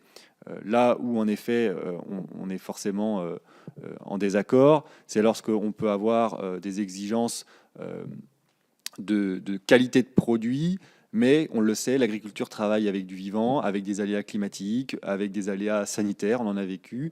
Et donc, il est important aussi de prendre en compte nos problématiques à nous, qui sont des fois des facteurs que l'on ne maîtrise pas. Et donc, tout ça doit rentrer dans la phase des négociations lorsqu'on met en place des filières, qu'elles soient courtes ou de qualité. Voilà, en tout cas, ce qui nous concerne. Sur les contraintes qui seraient imposées par la grande distribution, notamment dans la segmentation, ce qui est important de comprendre, c'est que quand on l'impose, il y a rémunération. Et si je parle, par exemple, des œufs en cage, finalement, on a fait une réaction plutôt qu'une proposition. Et aujourd'hui, malheureusement, il n'y a plus d'œufs et on explique qu'il va falloir quand même fournir tous les marchés, donc j'ai envie de dire des ménages les plus bas aux ménages les plus aisés, avec des œufs qui sont issus de plein air. C'est très bien. Mais comment on fait pour assurer justement cette souveraineté alimentaire si on n'est pas capable de répondre à l'ensemble des marchés? Donc nous, dans la segmentation positive et la rémunération des agriculteurs qui veulent s'y engager, pourquoi pas avoir des cahiers des charges qui soient contraignants et qui rémunèrent? Mais en aucun cas, ce qu'on accepte, c'est d'imposer par la grande distribution un cahier des charges parce que la grande distribution s'est engagée, par exemple, dans le bas carbone, parce qu'on n'en parle pas assez, mais tout le monde veut être sur le filière bas carbone et tout, c'est très bien. Mais comment je rémunère cette filière bas carbone? Et quels critères je peux mettre au travers des Galim pour s'assurer que l'effort qui est consenti par le monde agricole est bien rémunéré? C'est vraiment là le fond du problème. Et aujourd'hui, finalement, on arrive à inverser les choses. On est imposé par l'acheteur, qui n'est pas le client final, parce que je rappelle que le client final, ça reste le consommateur, qui impose des choses et qui finalement, à la fin, dit c'est la norme à tout le monde, donc c'est hors champ de la rémunération positive. Ça, c'est pas possible à entendre. Oui, c'est un sujet qui est important. Oui, non, mais je les rejoins un peu parce qu'effectivement, les coûts, moi c'est ce que j'avais noté, les coûts de conditionnement, transformation, de logistique qui entrent dans la composition du prix qui est payé au consommateur, ça reflète pas forcément l'évolution réelle de ces coûts, puisque le prix agricole, c'est pas le point de départ de la construction du prix, mais c'est finalement la variable d'ajustement final du système, et on doit essayer au mieux d'ajuster ces prix. Et finalement, ce qui reste pour la rémunération de l'agriculteur, c'est une fois qu'on a déduit tous ces prix de conditionnement, transformation, logistique, sur lequel, quand c'est imposé, l'agriculteur ne peut rien faire. Et donc, c'est forcément lui le perdant. C'est sa marge, au final, qui à la fin, est grévée de tous ces éléments qu'on lui impose. Merci. J'ai une dernière question avant de passer la parole à nos collègues sénateurs et sénatrices. Nous avons évoqué, lorsque nous avons eu la table ronde avec les producteurs de fruits et légumes, l'initiative de la tomate bleu, blanc, rouge, puisque vous parliez de la question de l'origine. Donc, vous voyez cette initiative, hein, c'est dans le packaging, c'est un packaging bleu, blanc, rouge qui voulait signifier l'origine France, et ça venait en fait faire, j'allais dire, une concurrence loyale, hein, tout à fait loyale, aux barquettes d'importation qui, elles, étaient vendues, aux barquettes de petites tomates d'importation qui, elles, étaient vendues et sont vendues encore à 0,99 la barquette. Est-ce que vous pensez que cette initiative est réplicable sur d'autres produits, c'est-à-dire qu'on utilise le packaging pour faire cette information sur l'origine ? Je pense qu'il est important d'avoir des outils de segmentation et surtout d'information directe du consommateur. Et effectivement, dès qu'on va créer des filières 100% françaises, ça doit créer de la valeur et ça doit amener la réflexion au consommateur. Le vrai sujet, c'est qu'on a toujours des consommateurs qui sont attachés à acheter au moins cher, puisqu'on en fait la pub tous les jours. Et donc, il y aura besoin aussi, à un moment, de se poser les bonnes questions de ce que ça veut dire être au moins cher. Et tout à l'heure, vous avez posé une question sur l'encadrement des marges. Et je vous rebondirai sur le sujet, parce que j'aimerais qu'on ait une enquête claire pour savoir si la distribution fait plus ou moins de marge quand le produit il est 100% français. Et malheureusement, on se rend compte que bien souvent, il a beau être au même prix au départ ferme, quand il arrive vendu aux consommateurs français par les GMS, il est plus cher. Parce que tout le monde a profité de cette chaîne de valeur du Made in France. Donc je ne suis pas contre qu'on en profite, mais il y a un moment, il va falloir le dire et qu'on l'assume. Parce que si les produits importés, parce qu'ils sont importés, on fait moins de marge parce qu'on a besoin du fonds de commerce et du rayon et de le remplir, très bien. Mais assumons-le collectivement qu'à chaque fois qu'on fait moins de marge sur les autres produits, c'est au détriment des filières françaises. C'est vrai que c'est intéressant parce que d'autres tables rondes ont évoqué la question de la péréquation des marges entre les produits très transformés et les produits bruts. Là aussi, vous êtes directement concernés. Et donc, il y aurait encore à étudier cette péréquation entre des produits français ou des produits importés. Je vous remercie. Pour répondre à votre première question, donc forcément, on l'a dit tout à l'heure un petit peu avec l'étiquetage, mais toutes les bonnes initiatives qui peuvent être mises en place pour remettre sur le devant de la scène et faire de la pédagogie auprès du consommateur l'importance du manger français et de la rémunération des agriculteurs, on y sera forcément favorable. Mais je pense qu'on pourrait même aller plus loin. Moi, je dis chiche. Pourquoi est-ce qu'aujourd'hui, les distributeurs ne prennent pas le challenge d'enlever des produits qui ne seraient pas justement français, ou qui ne respecteraient pas la loi Egalim, et de laisser simplement ceux qui sont Egalim compatibles et à laquelle on a la preuve de la juste rémunération des agriculteurs. Parce que je pense qu'il est important aujourd'hui de rappeler aux consommateurs que l'alimentation a un prix et que derrière leur choix de consommation, leur choix lorsqu'ils font leurs courses, ils ont la capacité à aider le monde agricole. Et ça, on le sait, c'est un enjeu sociétal parce que, ça a été redit, aujourd'hui le consommateur fait plutôt attention au prix plutôt que finalement à la provenance, même si il peut y avoir des fois des discours divergents, mais on ne va pas les contrôler chaque caddie, mais souvent on le voit dans l'acte d'achat, c'est souvent le prix qui prime.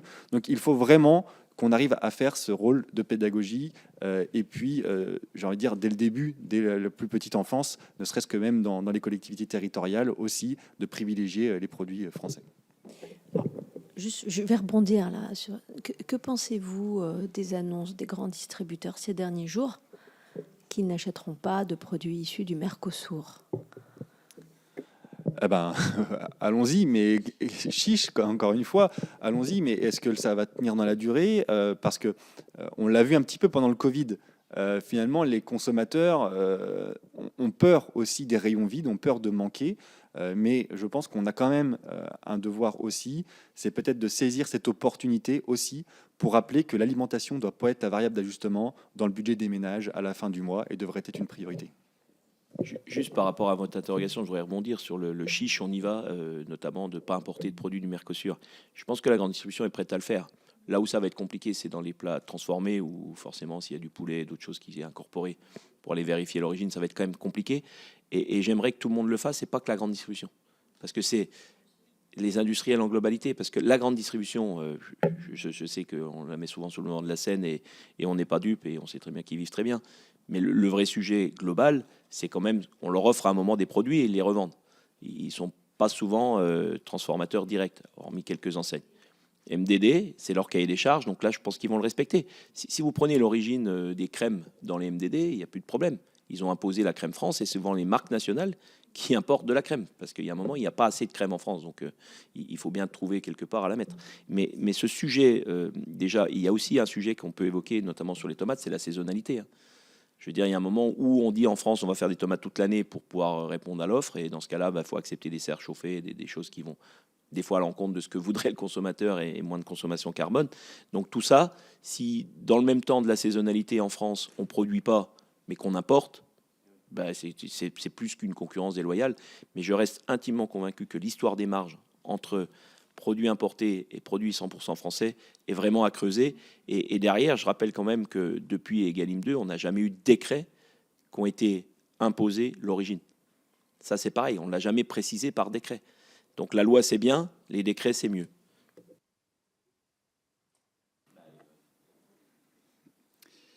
Il y a eu plusieurs questions qui ont été abordées. D'abord sur la tomate bleu, blanc, rouge, effectivement, tout ce qui peut faciliter l'appréciation du consommateur sur l'origine du produit et l'inciter à consommer français, évidemment qu'on y est favorable.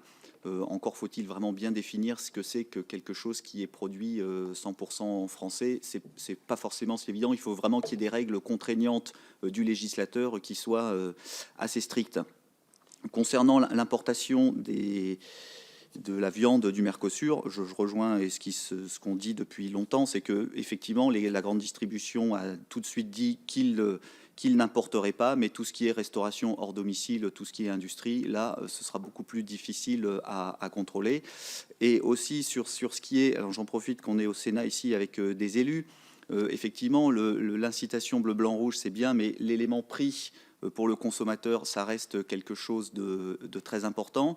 Et on a très souvent, depuis très longtemps, fait croire aux Français, aux consommateurs, que mieux manger ou manger des produits de meilleure qualité, qui soient plus locaux, qui soient plus durables, ça coûtait pas plus cher que manger des produits standards venant de loin. J'en veux par là l'exemple.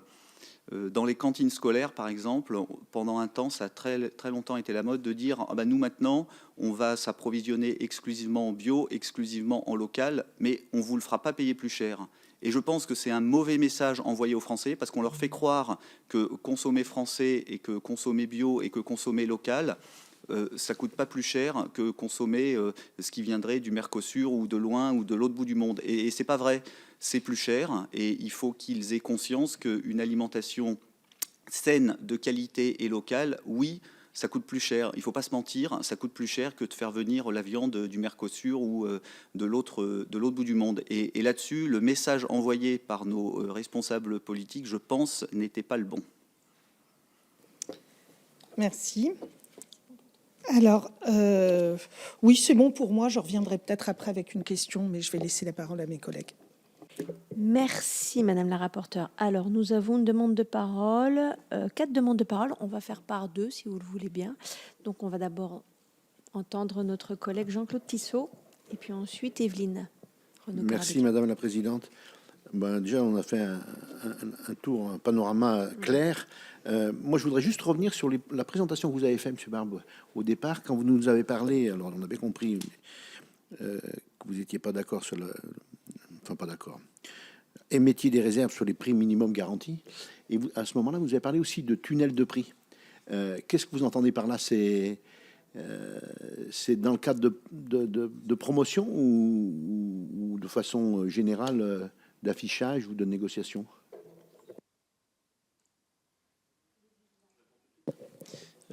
Merci pour la question. Non, le tunnel de prix, c'est pas histoire d'aller dans les promotions et tout ça. C'est pas le sujet du producteur, la promotion. Ce qui est intéressant dans le tunnel de prix, c'est que ça permet de se dire à un moment, on se met autour d'une table, il y a des coûts de production, il y a le marché, donc on prend le marché plus les coûts de production. Et quand on peut aller un peu plus haut, on va plus haut. Mais par contre, il y a un moment, on dit stop ensemble pour se dire, on va pas chercher que le marché une fois qu'on rémunère les éleveurs. Et dans l'autre sens, par contre, on fait aussi l'effort de dire, on n'ira jamais en dessous pour assurer une rémunération. Et aujourd'hui, c'est plutôt la filière viticole qui aimerait bien tester ce système-là, parce que malheureusement, elles se font compresser, pas que dans des box, mais partout, pour baisser le prix, parce qu'il y a trop d'offres. Donc, il y a un moment, s'il y a un prix, entre guillemets, tunnel, ça permet que chacun puisse négocier au niveau de ce prix, sans parler de prix minimum d'entente, parce que le risque, il est quand même là demain. Enfin, c'est exactement ce que on reste dans un marché assez libre, et on le veut. Et derrière, on peut rémunérer aussi la segmentation positive dans ce système de tunnel. C'est pour ça qu'on est plus favorable à imaginer un tunnel qui se rapproche à un prix d'équilibre. D'accord, ça veut dire que ce serait un prix de base qu'en fait. C'est... Vos questions, et parce que sinon, après, on va perdre beaucoup de temps. Donc, allez-y, Jean-Claude, posez toutes vos questions à ce moment-là. Non, j'avais que ça, mais ce qui est intéressant, c'est l'échange. Mais j'entends la difficulté de l'organisation. Parce qu'après, il faut qu'on boucle tout le monde. Est-ce que, messieurs, vous voulez mettre un complément sur ce tunnel de prix? Sinon, oui, je vous en prie, monsieur Bouche. Oui, simplement dire que ce tunnel de prix, il peut s'appeler comme ça, mais il peut s'appeler la notion de construction de prix. C'est-à-dire qu'à partir du moment où on construit un prix en mettant des indicateurs de coût de production et après en se laissant de la liberté d'entreprendre, nous, ça nous va bien. Et en effet, ça permet au moins de sécuriser et de s'assurer que l'agriculteur ne sera pas perdant dans l'histoire. C'est simplement ça ce que l'on dit, sécuriser le revenu pour se donner de la lisibilité. Et puis, parce que c'est un peu en lien avec la question, et tout à l'heure ça a été rappelé, la notion d'encadrement un petit peu des marges de chacun. Je ne sais pas s'il faut vraiment un encadrement, mais en tout cas, s'assurer que personne ne perde de l'argent. C'est pour ça aussi on est attaché à garder le seuil du SRP plus 10, qui permet au moins de s'assurer qu'on a fait chercher de la valeur en marche avant. Je rappelle que le tunnel de prix il est inscrit dans la loi Egalim. Hein. C'est un concept qui a été Et il est expérimenté conçu. aussi en viande bovine, mais pas appliqué, Voilà, parce que compliqué. voilà, c'est tout. Alors, notre collègue Evelyne Renaud-Carabelli. Merci Madame la Présidente. Au fil des auditions que nous menons depuis plusieurs jours dans la question sur les marges de la distribution, j'ai l'impression que les négociations commerciales apparaissent de plus en plus comme un processus qui est étalé dans le temps. Qui dépasse largement la simple période de la négociation formelle de discussion des prix, puisqu'on voit qu'elle s'organise autour d'un enchaînement de décisions, de demandes qui sont faites avant, pendant, après les négociations qui reposent sur des outils tels que celui dont on vient de parler à l'instant, qui était celui de l'outil des mécanismes de pénalité logistique qui se font à la fin, donc qui transforment artificiellement le prix à la fin, la fixation unilatérale du calendrier, des échanges fragmentés, des arbitrages tardifs, des ajustements post-signature et mécaniques. Donc je me pose une question, c'est par quel mécanisme concret, juridique, la grande distribution parvient-elle, après la signature des différents accords qui ont été négociés difficilement, à faire évoluer des conditions économiques qui sont acceptées par les producteurs sans rouvrir officiellement une négociation sur les prix qui ont été négociés? Messieurs, qui veut commencer? Monsieur Bonchot. Oui, alors sur cette fameuse date butoir, un petit peu des négociations commerciales, donc nous, on y est plutôt favorable quand même à garder une date butoir. Pourquoi? Parce qu'il y a un moment, il faut quand même qu'on signe la fin du jeu, et qu'on se dise, voilà, on définit un prix qui permet de sécuriser le revenu des agriculteurs. Et en plus, nous, les agriculteurs, à partir du moment où on sait combien on va être payé, on a besoin aussi de répercuter cela face à des investissements, face à des choix d'entreprise que l'on devra prendre. Donc c'est pour ça que la date butoir, on y est attaché. En revanche, la notion de contractualisation, c'est pour ça qu'on y est attaché, parce que dans un contrat, il peut y avoir des clauses de révision de ces prix, qui peuvent être liées à des aléas climatiques, qui peuvent être liées à des facteurs que l'on met à l'intérieur, en concertation avec l'ensemble des acteurs, que ce soit le premier acheteur, ou pourquoi pas des contrats tripartites allant sur l'ensemble des maillons de la filière. Sur ces négos commerciales, forcément, elles attirent toujours attention et surtout des fois des guerres entre les parties. Ce qui est important de rappeler, c'est que les négos commerciales et la date butoir où on est tous attachés à cette date, c'est pour siffler la fin de la partie, comme tu l'as dit, Jordi, mais c'est les marques nationales.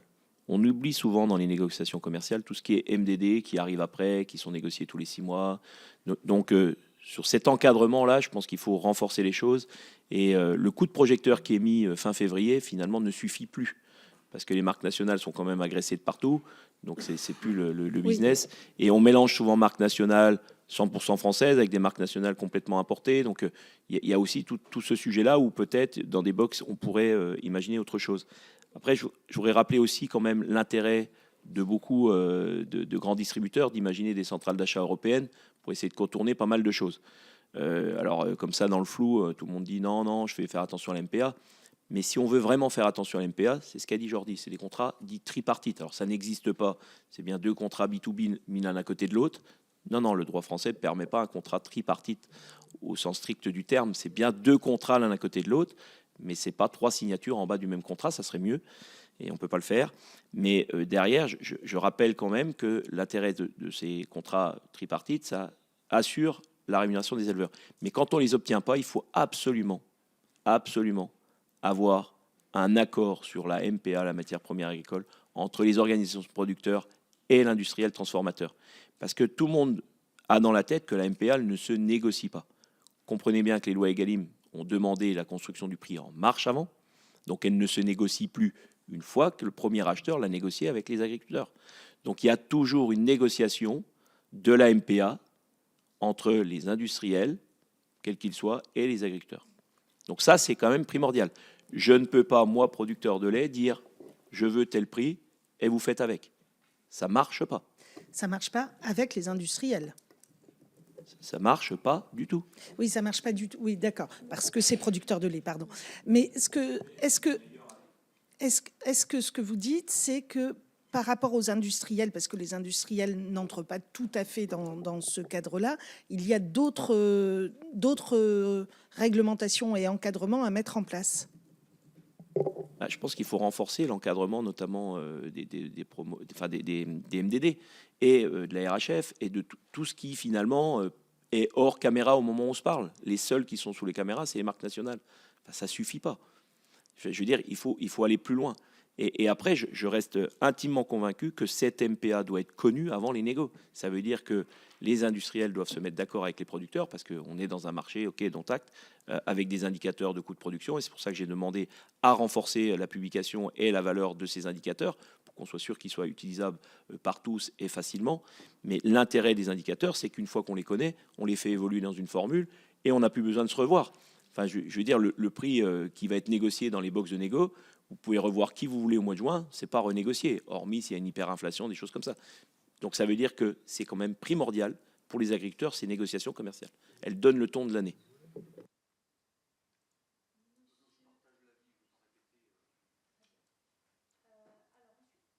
Nous avons 2 questions de notre collègue Michel Masset. Oui, merci Madame la Présidente, Madame la rapporteure, chers collègues. Bon, tout d'abord, vous dire tout mon soutien au monde agricole. Petit point aussi qui n'a pas été évoqué, mais vous l'avez abordé quand même, c'est aussi la difficulté des négociations commerciales lorsque les centrales d'achat se trouvent hors de France. C'est pas rien. On pourra en reparler évidemment, mais je voudrais revenir un volet que vous avez évoqué également sur le lien avec les collectivités. Vous êtes au Sénat et cela nous touche aussi particulièrement. Vous parlez d'une initiative heureuse en Lot-et-Garonne, dans mon département, qui s'appelle 47 dans notre assiette. 47 dans nos assiettes, eh bien, le département donc, a fait le choix, et c'est un coût plus cher, ça a été dit tout à l'heure, parce que la grande distribution, je crois qu'il y a une réponse pédagogique à apporter. Nos achats, ils sont aussi conditionnés par la publicité, par tout un tas de choses, mais aussi une pédagogie qui peut commencer, et les collectivités ont un lien à jouer en ce sens-là. Et du 47 dans notre assiette, c'est effectivement à fournir des produits, un circuit court, locaux, dans les collèges, là où le département a la compétence, dans les EHPAD également, dans les maisons de retraite. On peut imaginer la même chose au niveau des régions, qui ont des lycées et autres, des mairies, qui ont les écoles, etc. Et je crois que là, il y a un rôle aussi des collectivités. Alors ma question est la suivante. Est-ce que vous avez des liens, des relations aujourd'hui, des rapports avec les structures nationales de l'association des maires ou autres régions ou autres en ce sens?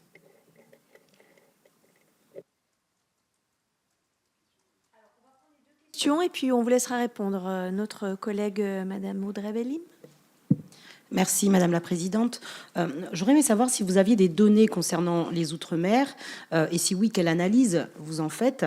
Et deuxième question, comment pouvez-vous expliquer que des produits agricoles ou agroalimentaires qui sont refusés en grande distribution ici en Hexagone pour des raisons commerciales et non pour des raisons sanitaires, finalement atterrissent dans les territoires ultramarins et que pourriez-vous nous en dire, en tout cas, sur cette pratique? Alors, qui veut commencer? Monsieur Barbe. Bon, déjà, répondre à la première question, effectivement, nous avons des liens avec les maires ruraux, avec beaucoup de nos partenaires sur les territoires, et je pense que le sujet, il n'est pas tellement dans le constat et dans la discussion, c'est comment on agit. Vous l'avez précisé, effectivement, il y a des démarches qui fonctionnent. Il faut aller plus loin. Ça reste très compliqué à mettre en place. Pourquoi? Parce que les collectivités sont toujours soumises aux appels d'offres. Et ces appels d'offres empêchent souvent d'agir concrètement sur le territoire. Donc il faut revoir le modèle global. Je pense qu'au-delà du prix final du repas, je pense que c'est le modèle et le système qui ne fonctionne pas. Et c'est pour ça que ce n'est pas forcément par manque de volonté locale et politique. C'est vraiment l'encadrement et la possibilité de le faire, de déroger des fois à ces problématiques. Après, sur la partie des Outre-mer, je n'ai pas forcément de réponse à ce stade. On peut regarder, nous, de notre côté. Ce qui est important de rappeler, c'est que dans l'OFPM, c'est pareil. On devrait pouvoir avoir un volet, justement, au travers de France Agrimaire et de tous ces organismes, sur la problématique de l'outre-mer, parce que ça reste pour nous une problématique d'approvisionnement, bien souvent, des produits. Et il n'est pas normal qu'une partie de nos territoires, finalement, soit des fois très dépendant de notre capacité à envoyer les produits depuis la France. Sur la première question sur les relations avec les collectivités territoriales, nous on y est très attachés. C'est pour ça on a toujours été très assidus aussi au Conseil national de la restauration collective, auquel il y a eu de nombreuses propositions qui ont été faites dans ce sens-là. Et ce que l'on observe quand même, c'est qu'il serait de temps en temps assez opportun de remettre sur le devant de la scène les bons élèves. On a de très bons exemples de certaines collectivités qui font l'effort d'aller se faire accompagner pour rédiger les appels d'offres sur les marchés publics, que ce soit avec les interpros, que ce soit avec les chambres de l'agriculture, justement pour incorporer ces produits locaux et français, et qui souvent de fois ne sont pas forcément plus chers. On a aussi, parce qu'on a de la proximité, parce qu'on a moins d'emballage, ils ne sont pas forcément plus chers que des produits qui seraient ultra transformés ou d'importation. Et ça, forcément, les collectivités ont un rôle pédagogique à jouer, et ça, on y est très attaché. Sur la deuxième question, je pense que la question, elle est bien plus large que ça. Elle est qu'on doit prendre en compte toutes les spécificités, qu'elles soient des agriculteurs ou des territoires. Et ça, c'est important. Et ça fait encore une fois partie de la fameuse transparence, du dialogue, de l'échange, et qu'on ne peut pas simplement négocier un prix, mais qu'il est important de négocier aussi l'ensemble des facteurs qui rentrent dans le cahier des charges des agriculteurs, qui doit être réfléchi aussi ensemble. Oui, évidemment, tout ce qui concerne les liens avec les collectivités locales pour l'alimentation, évidemment qu'on y est attaché, et c'est extrêmement important de s'alimenter en local. On incite tous nos agriculteurs à y participer. Je me souviens, moi je suis de la région Auvergne-Rhône-Alpes, avoir eu en ce sens quelques discussions houleuses avec le maire de Lyon lorsqu'il a voulu refaire toute la refonte de l'alimentation de ces cantines scolaires en produits. Alors lui, il voulait exclusivement du bio et il privilégiait que le bio, même si ça venait de l'autre bout du monde par rapport au local. Bon, je sais qu'on s'est bien pris la tête, mais il était buté sur ce critère-là, et donc on a participé longuement à des discussions. Donc oui, c'est un critère vraiment très important pour nous. Concernant les Outre-mer, j'ai pas de réponse, on formulera une réponse écrite, mais je sais que le problème des Outre-mer a été largement pris en compte lors des discussions qu'on a eues ces dernières semaines avec le Premier ministre, mais on penchera plus précisément sur cette question précise pour y apporter une réponse. Très bien, je ne sais pas s'il y a d'autres questions. Alors moi j'en ai 2, 3, et puis ensuite je laisserai aussi Madame la rapporteure, bien sûr. Moi je voulais revenir, alors je crois que c'était vous, Monsieur Barbe, qui d'entrée de jeu nous parlait de filières qui ne vont pas être en capacité donc de fournir le marché national. Est-ce que vous pouvez nous en donner quelques-unes ? Je vais vous poser toutes mes questions. Ensuite, s'agissant de la volatilité des marchés, je voulais revenir un petit peu sur la contractualisation. Bon, on l'a fait, mais je voulais aussi revenir sur les clauses. Alors, vous avez parlé, monsieur, de clauses de révision, mais on a vu que ces clauses de révision fonctionnaient rarement, des prix, puisque les acheteurs mettant des considérations et des critères jamais atteignables pour réviser les prix.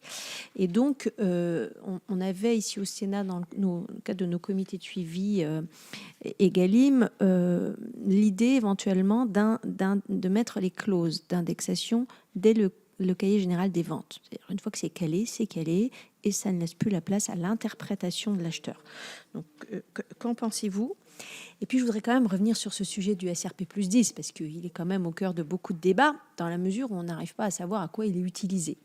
Donc, on entend forcément et on comprend l'inquiétude du monde agricole qui se dit si nos acheteurs en ont moins sous le pied, c'est-à-dire qu'ils n'ont plus la SRP+10, ils vont être tentés de nous serrer encore plus les prix.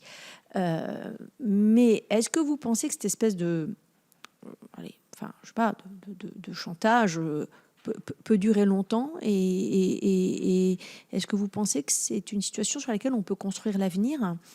Est-ce que vous ne pensez pas quand même qu'il y a quelque chose de plus solide à faire et de plus transparent pour le consommateur qui paye ce SRP plus 10 que de retravailler, comme vous venez de l'évoquer, sur par exemple un tunnel des prix qui n'intégrerait pas effectivement que les MPA, mais une partie de vos dépenses énergétiques, d'emballage, voilà. Enfin, consolider un tunnel de prix qui prendrait davantage en compte les réels coûts de production au-delà de la MPA. Merci. Je ne sais pas qui veut. Allez-y. Je vais démarrer par rapport aux filières. Donc, bon, il y a énormément maintenant, malheureusement, de filières qui vont être complètement dépendantes d'importation. Je pense à la volaille. La volaille, en plus, c'était un vrai problème parce que finalement, c'est rémunérateur. Mais derrière, c'est les contraintes pour la mise en place de nouveaux bâtiments et tout ça d'élevage qui font qu'on n'y arrivera pas. Enfin, ou tout au moins, on ne se donne pas les moyens d'y arriver au moment où on se parle.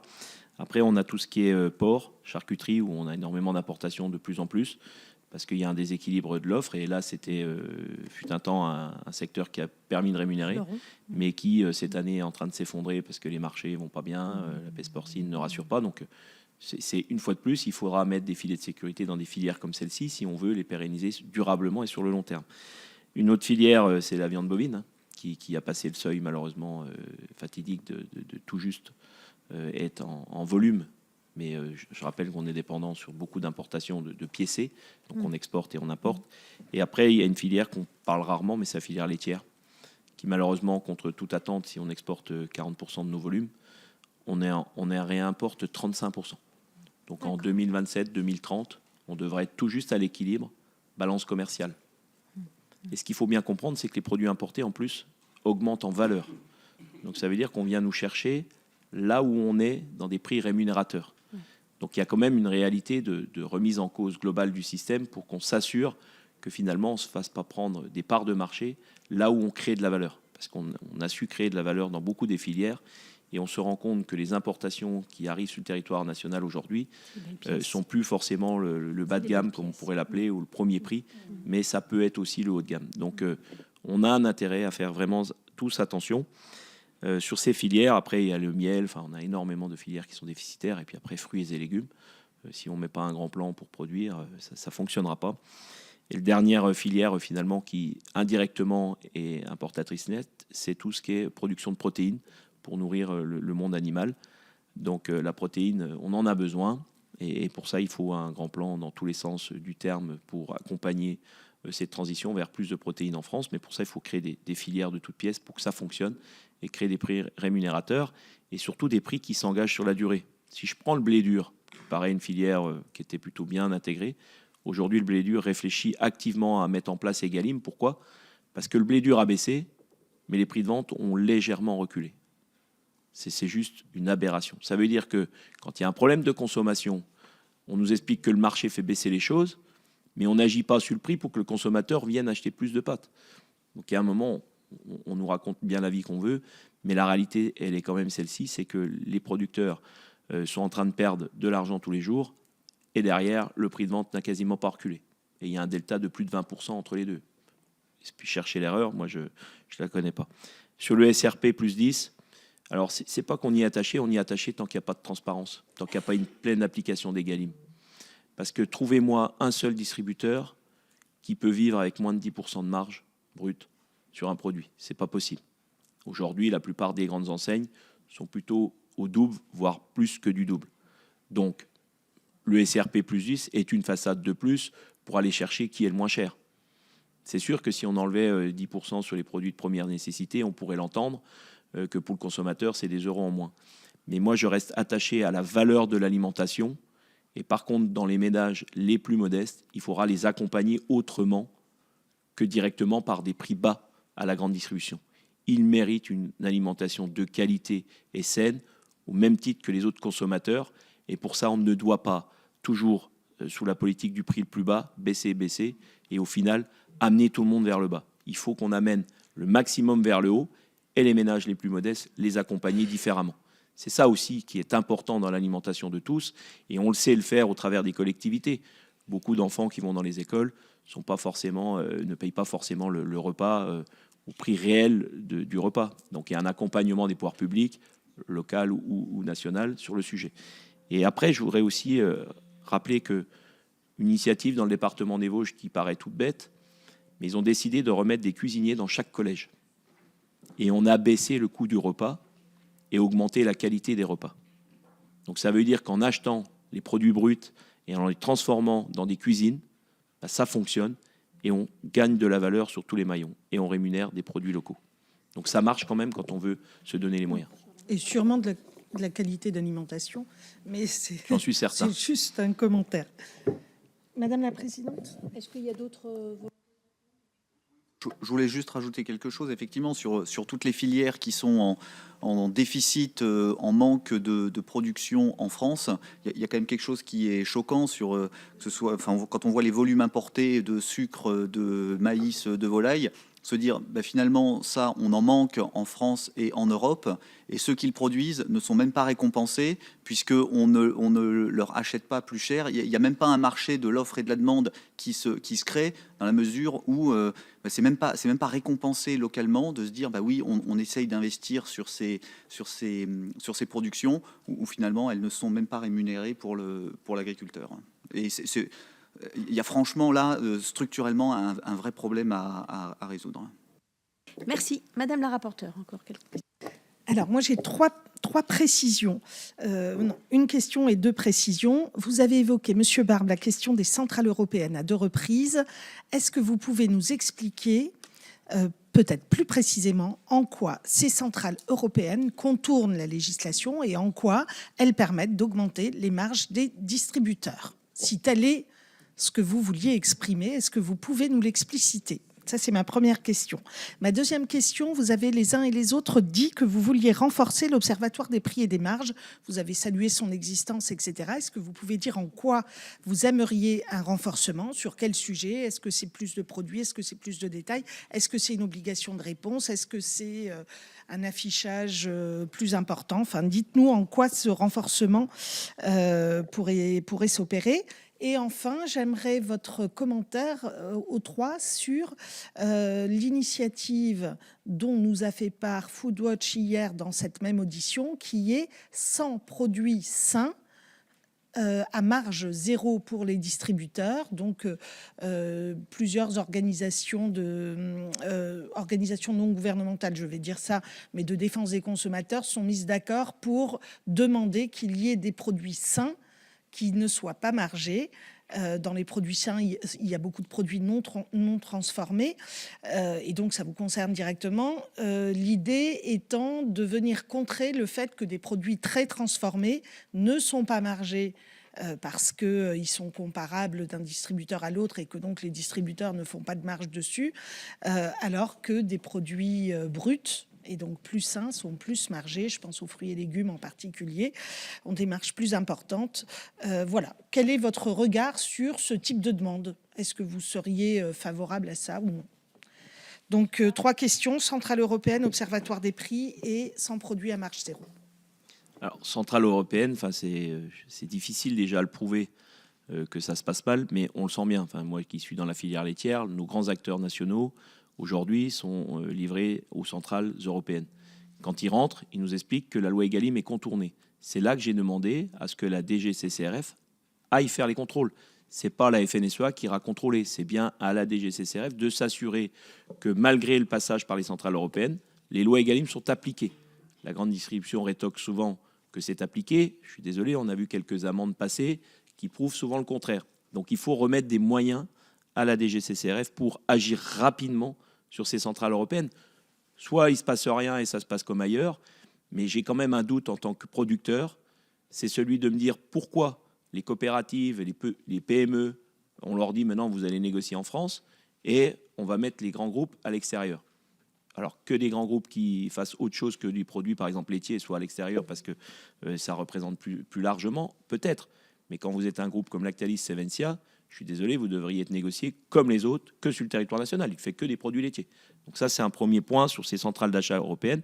Il faut lever le doute sur cette réalité ou pas de plus de pression. Ce qui est sûr, c'est que nous n'avons plus la main. Et ce qui est important de rappeler sur les centrales d'achat européennes, c'est qu'il n'y a plus la date butoir. Et ça, c'est source sûre. L'année dernière, les grands groupes que je cite, n'ont pas pu faire les augmentations sur le marché intérieur aux mêmes dates parce que la date butoir ne s'opère pas. Et donc ça, c'est une réalité. C'est déjà en place. Le deuxième point que vous m'avez posé comme question sur l'OFPM, cet organisme de la formation, l'Observatoire de la formation des prix et des marges. Pour nous, il est capital. Si on veut qu'Egalim fonctionne, il faut que cette OFPM puisse le prouver ou pas. Et aujourd'hui, il est en train de prouver que finalement, les producteurs ont quand même du mal toujours de s'en sortir et d'autres, on voit les marges qui augmentent. Donc, il faut le renforcer dans son rôle et surtout dans ses conclusions. Ça veut dire qu'on doit se nourrir des conclusions et rendre obligatoire le fait de fournir les besoins à l'OFPM pour faire ses études. Il est primordial, si on veut que l'OFPM fonctionne, que tout le monde donne les bonnes informations. Et ça, je pense que c'est capital si on veut un OFPM qui agisse pour la bonne rémunération et la bonne transparence au final des acteurs. Vous avez parlé tout à l'heure d'encadrer les marges, mais j'ai envie de dire, si l'OFPM est plus fort et plus encadré, finalement, on saura où sont les marges et après, on agira. Donc ça, c'est un point essentiel. Et après, sur l'idée des produits sains, j'aime pas trop le terme de produits sains parce que j'estime qu'en France, on sait produire sainement et je voudrais pas qu'on fasse des catégories. Par contre, ce qui est important, c'est de rappeler s'ils sont moins transformés, c'est d'autres choses en fait qui sont mis en avant. Et si la grande distribution veut faire une opération de plus de communication en disant je vais pas faire de marge, sachant qu'elle fera quand même 10%, donc il y a le SRP dessus. Donc aujourd'hui, ça sert aussi certains distributeurs justement à dire on fait pas de marge, mais on se met à la loi. Donc il y a quand même déjà le plus 10. Et puis il faut quand même comprendre, et je vous l'ai dit tout à l'heure, c'est qu'un équilibre de produits vendus dans les GMS, c'est qu'à la fin, s'ils font pas la marge sur le produit A, il faut qu'ils en fassent un peu plus sur le B, voire encore un peu plus sur le C. Donc il faut faire attention à tout ce marketing, j'ai envie de dire. Moi, ce qui est important, c'est comment on rémunère au travers de tous ces engagements les agriculteurs. C'est ça qui est important, c'est ça qui est primordial. Et j'aimais mieux une démarche où c'est qu'on aurait pu imaginer inscrire le prix de rémunération des producteurs directement sur une brique de lait, sur ce que vous voulez, un kilo de viande de bœuf.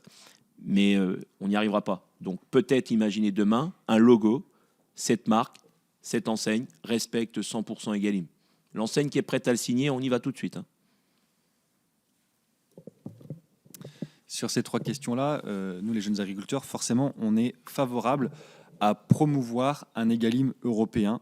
Pourquoi un Egalim européen? Parce qu'aujourd'hui, on parle beaucoup de distorsion de concurrence, mais je pense qu'il est important aussi que chaque agriculteur, peu importe où qu'il soit sur la planète, vive de son métier. Et donc la sanctuarisation de la matière première agricole, qu'elle soit française ou au sein même des autres pays de l'Union européenne, permettrait enfin de pouvoir comparer nos coûts de production et s'assurer de savoir d'où vient finalement cette distorsion de concurrence, hormis certains cahiers des charges sur des normes. Et puis ensuite, nous, ce que l'on souhaiterait, c'est interdire, bien sûr, la négociation via des centrales européennes, mais surtout sur des produits qui sont destinés à être consommés et vendus en France. Aujourd'hui, il est important d'arrêter d'aller augmenter les frais de transport, de logistique, etc., alors qu'on a la capacité de pouvoir tout faire chez nous. Excusez-moi, vous avez des exemples? Et si oui, est-ce que vous pouvez nous les envoyer? Alors oui, on pourra vous envoyer quelques exemples, mais on a, ça a été dit tout à l'heure, notamment sur le blé, on a du blé qui va se faire transformer sur des meuneries en Allemagne. On a aujourd'hui des animaux qui sont vendus dans des abattoirs outre nos frontières et qui reviennent après sur notre marché français. Donc aujourd'hui, il est important d'arriver à trouver une méthode pour que le circuit de commercialisation, notamment sur des produits consommés et produits français, reste sur notre territoire. Et puis ensuite, sur les produits 100% sains, bon, comme ça a été dit, je pense qu'il est important, sur toute démarche, qu'elle soit, de remettre auprès du consommateur l'importance de l'alimentation dans le budget des ménages. Mais attention, moi je pense qu'on est plutôt favorable à interdire déjà la communication comparative des prix. Ça, c'est quelque chose qui est hyper pénalisant, ne serait-ce que humainement pour nous, les agriculteurs, de voir que certains s'amusent à aller toujours vers le prix le plus bas. Et puis, nous, on avait proposé aussi de moduler, pourquoi pas, la TVA sur des produits alimentaires français, qui permettrait peut-être de redonner un peu de pouvoir d'achat à nos Français. Oui, Concernant les centrales d'achat européennes, effectivement, ce qui a été dit est très juste. Et nous, depuis très longtemps, on milite pour une uniformisation européenne des règles pour éviter toute distorsion de concurrence, dont les centrales d'achat européennes sont finalement un exemple parmi d'autres. Concernant les produits sains, j'ai pas franchement forcément beaucoup confiance en la grande distribution qui nous dit qu'elle va faire zéro marge sur des produits. Effectivement, ça peut être mis en doute. Et plutôt que de faire la promotion de produits sains dont la définition, je rejoins mes collègues, est toujours un peu compliquée à faire, je préférais qu'ils le fassent sur des produits français où là, on serait clairement, nous agriculteurs, plus gagnants que sur une définition un peu hypothétique de ce qui est sain et qui n'est pas forcément français.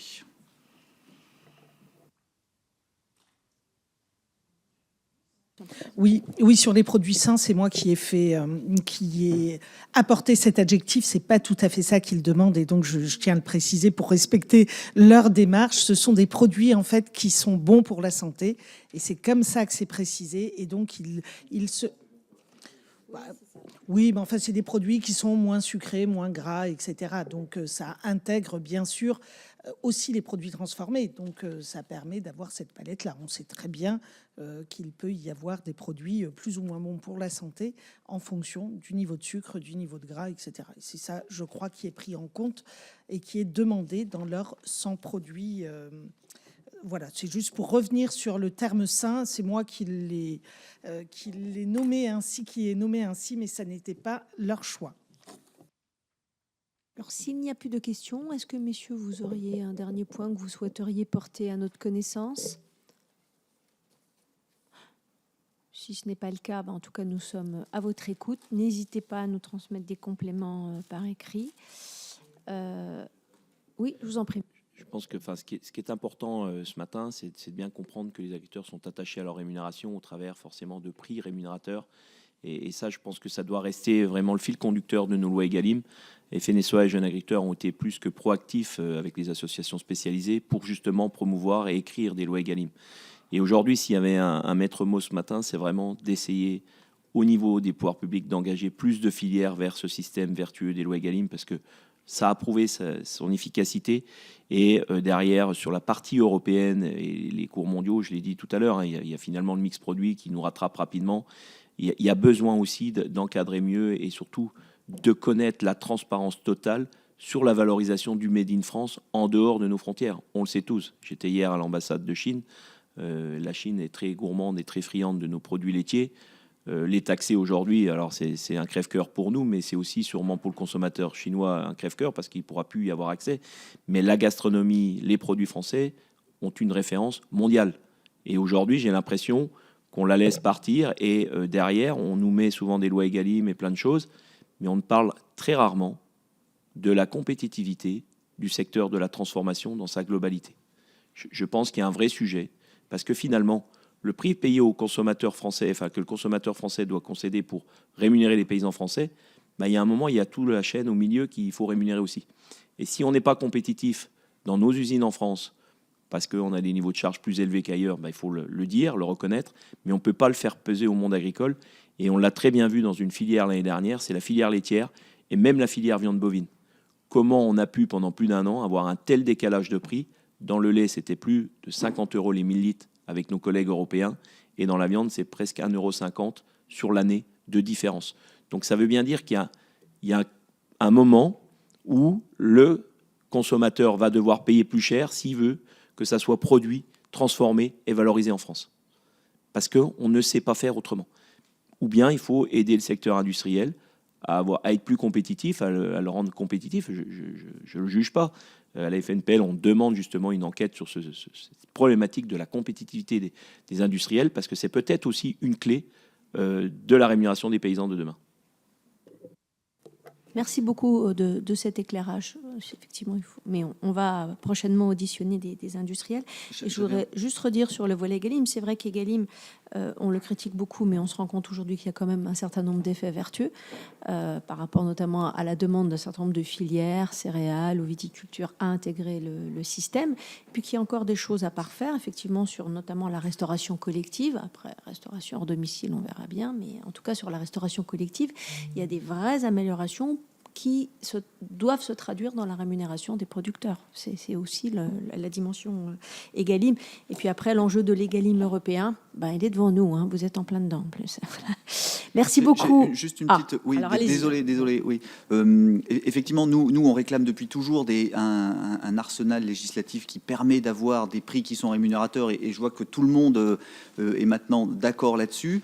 Sur cet élément, les prochaines négociations qui vont avoir lieu sur la politique agricole commune seront absolument décisifs. On se focalise beaucoup aujourd'hui sur le budget, mais pour nous, le budget, c'est qu'un élément, je ne vais pas dire minime parce que c'est important, mais tout ce qui sera mis autour en termes de législation et de protection vis-à-vis de la concurrence déloyale, si on ne fait pas ça, ce sera catastrophique pour l'agriculture et il n'y aura pas d'avenir, clairement.